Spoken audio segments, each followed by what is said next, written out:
जूनागढ़ के केशोद के पाणखाव गांव से ये खबर सामने आई है, जहां पर एक किसान की हत्या कर दी गई है।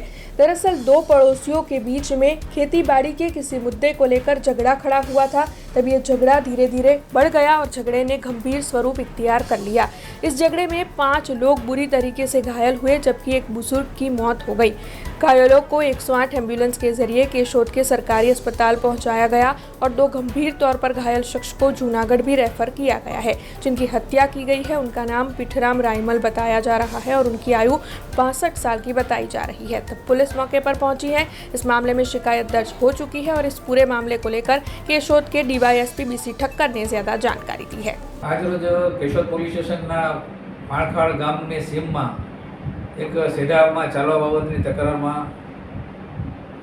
મારામારીનો બનાવ બનેલો છે સામસામે ક્રોસ, જેમાં એક વ્યક્તિનું મૃત્યુ થયેલું છે, જેમનું નામ બિરસાભાઈ રાયમલભાઈ ગાંગડા છે। તેમાં સામે પક્ષે પણ 3-4 વ્યક્તિઓને ઈજા થયેલી છે। તો બંનેની સામસામે ફરિયાદ લેવાની હાલમાં કાર્યવાહી ચાલુ છે અને બનાવડી જગ્યાએ પોલીસ મૂકી દીધેલી છે અને તકેદારી બંદોબસ્ત ચાલુ છે। હાલમાં 6 વ્યક્તિનું એકનું મૃત્યુ છે ને 5ની ઈજા છે। प्राथमिक એવું જણાયેલું છે। હાલમાં ફરિયાદ લેવાની પ્રક્રિયા ચાલુ છે। हमसे जुड़े रहने के लिए हमारे YouTube चैनल को सब्सक्राइब करें और नई वीडियो की नोटिफिकेशन के लिए बेल आइकॉन को दबाएं।